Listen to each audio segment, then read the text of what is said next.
Theranos case is one of the clearest examples of how unchecked innovation, when combined with charisma and weak oversight, can lead to a catastrophic collapse. Founded in 2003 by Elizabeth Holmes, then only 19 years old and a student at Stanford University, Theranos claimed it would revolutionize modern medicine. Holmes presented a bold and seductive idea. Hundreds of laboratory tests could be performed using just a single drop of blood taken from a finger prick. According to the company, this method would replace traditional blood draws, which require larger volumes of blood, specialized laboratories, and expensive equipment. Theranos promised faster results, lower costs, and greater accessibility to healthcare. At the center of this promise was a proprietary device known as the Edison. The machine was described as a compact all-in-one laboratory capable of performing complex diagnostic tests inside a box roughly the size of a desktop computer. Holmes claimed the Edison could analyze blood samples for a wide range of conditions, from cholesterol and glucose levels to cancer markers and infectious diseases. The vision was ambitious and emotionally powerful. Holmes argued that Theranos would democratize healthcare, allowing patients to monitor their health regularly at pharmacies or even from home. For investors and the public, the story was not just about technology, but about social impact. It was framed as a moral mission to make healthcare cheaper, faster, and less painful. Elizabeth Holmes herself became the face of that mission. She carefully crafted a public persona inspired by her idol, Steve Jobs. She wore black turtlenecks, spoke in carefully rehearsed tones, and presented herself as a visionary willing to challenge entrenched industries. Media outlets embraced the narrative. Major magazines featured Holmes on their covers, celebrating her as a prodigy and a symbol of Silicon Valley innovation. By the mid-2010s, Holmes was widely described as the youngest self-made female billionaire in the world. Theranos was valued at approximately $9 billion. Despite generating minimal revenue and never releasing detailed technical data about its core technology. To reinforce credibility, Theranos assembled an extraordinary board of directors. It included former U.S. Secretary of State George Shultz, former Secretary of State Henry Kissinger, and retired General Jim Mattis, who would later become U.S. Secretary of Defense. These were powerful and respected figures with deep political and military experience. However, there was a critical omission. The board lacked independent experts in medicine, laboratory science, or biomedical engineering. Few, if any, members were technically qualified to evaluate whether the Edison machine actually worked as claimed. Inside the company, a culture of extreme secrecy prevailed. Employees were compartmentalized and discouraged from questioning the technology. Holmes and her closest associate, Ramesh Sunny Balwani, insisted that Theranos was on the verge of success and that skepticism was a threat to innovation. Externally, Theranos expanded aggressively. The company signed partnerships with major pharmacy chains, including Walgreens, which agreed to deploy Theranos testing centers in its stores. To the public, this partnership appeared to validate the technology. To investors, it signaled legitimacy and imminent commercial success. Yet beneath the surface, fundamental questions remained unanswered. Theranos refused to publish peer-reviewed studies. Demonstrations of the Edison device were tightly controlled. Independent verification was consistently avoided. By this point, the company's valuation, reputation, and influence far exceeded what its underlying technology could demonstrably support. The gap between promise and reality was growing, and it was becoming increasingly difficult to hide. This growing contradiction would soon attract scrutiny from within and outside the company, setting the stage for the unraveling of one of Silicon Valley's most celebrated startups. The Sopranos was a crime family. The Theranos was a crime company. As Theranos gained public attention, investment followed rapidly, driven by Elizabeth Holmes's charisma and by a powerful fear of missing out, known as FOMO. Investors poured extraordinary sums into the company. Between $900 million and more than $1 billion were raised, from wealthy individuals and prominent families. Among them were media mogul Rupert Murdoch, members of the Walton family associated with Walmart, and the DeVos family. Many of these investors accepted the narrative without demanding traditional safeguards. Theranos did not provide audited financial statements. It did not publish peer-reviewed scientific studies. Technical demonstrations were restricted and carefully controlled. Yet the promise of owning a stake in what was described as the future of healthcare proved stronger than skepticism. Behind closed doors, the reality was far more troubling. The Edison device, the technological core of Theranos, never functioned as promised. Engineers and laboratory staff repeatedly observed that a single drop of blood did not contain sufficient material to perform the wide range of tests claimed by the company. Results were inconsistent, unstable, and frequently inaccurate.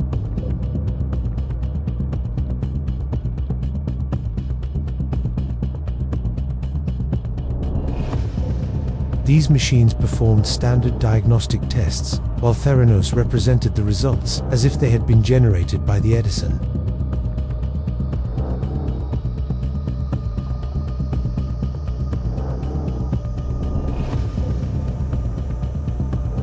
Some patients received reports indicating they had cancer, diabetes, or other life-threatening conditions when they were, in fact, healthy.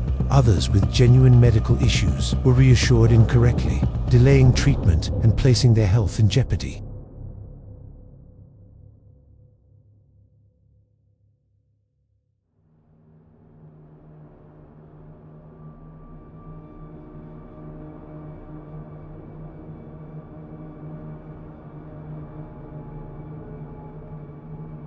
Whistleblowers, including laboratory professionals who had worked directly with the technology, described systematic manipulation of test results and deliberate misrepresentation to regulators.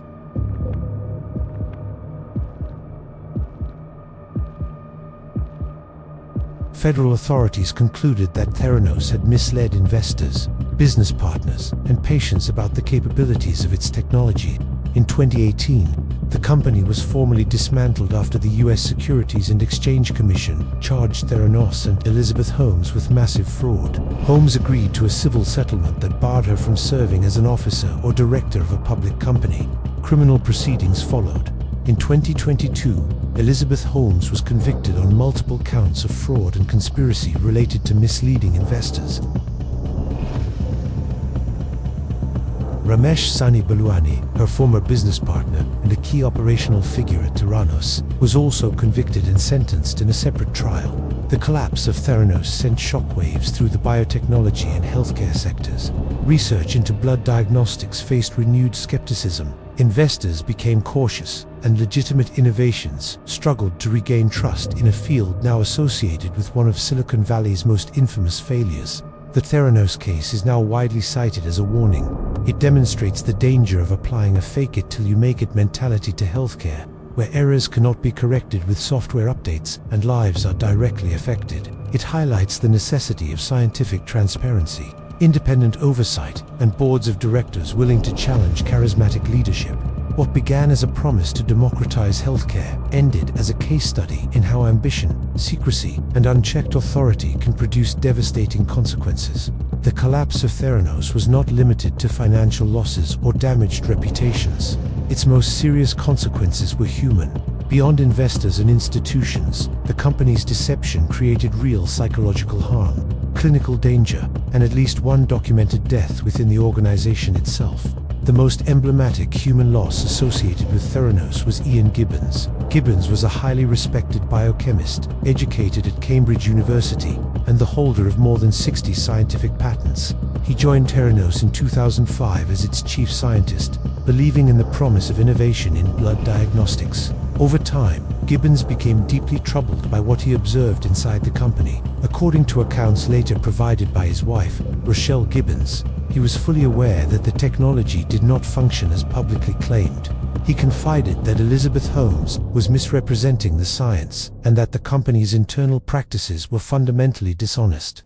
Gibbons lived under intense pressure. He was closely monitored, isolated from colleagues, and placed in an environment where questioning the technology was treated as disloyalty. As a scientist suffering from cancer himself, he faced a profound ethical dilemma. He knew that inaccurate diagnostic technology could place patients at risk, yet speaking openly threatened his career and livelihood. In 2013, Gibbons was summoned to testify in a legal proceeding related to Theranos. He feared that telling the truth would result in immediate dismissal, while lying would permanently compromise his integrity as a scientist. Under severe psychological stress and depression, he attempted suicide by overdosing on acetaminophen, He died 8 days later, at the age of 6. The company's response further illustrated its culture.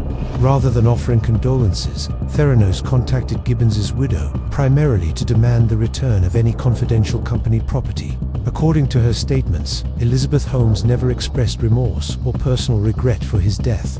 Beyond this documented loss, the risks extended to patients on a massive scale. By late 2015, Theranos had produced more than 3 million blood test results. Tens of thousands of these results were later voided or corrected due to inaccuracy. While no individual patient death has been conclusively attributed in court to a Theranos test, the statistical probability of serious harm was significant given the scale and nature of the errors. Patients were exposed to dangerous clinical situations. Some received false positive results indicating cancer, diabetes, or other serious conditions, triggering fear, stress, and unnecessary medical follow-ups. Others received false negative results, creating the risk that real diseases would go untreated or detected too late. One documented case involved Sherry Ackott, a breast cancer survivor who used Theranos tests to monitor whether her cancer had returned. Her test reported extremely elevated estradiol levels, a result that, in postmenopausal women, can indicate the presence of a tumor. Alarmed, her physician ordered a follow-up test through a conventional laboratory. The results showed that her estradiol levels were nearly non-existent. The Theranos result was entirely wrong. The company never apologized. Other documented cases included patients falsely labeled as pre-diabetic and individuals who nearly suffered severe medical events after trusting inaccurate results. Physicians reported confusion and concern as Theranos results contradicted established clinical indicators. These failures were rooted in fundamental technical flaws. A single drop of blood did not contain sufficient volume or concentration for complex diagnostic testing. To compensate, samples were diluted, reducing accuracy. The compact design of the Edison caused interference between testing components.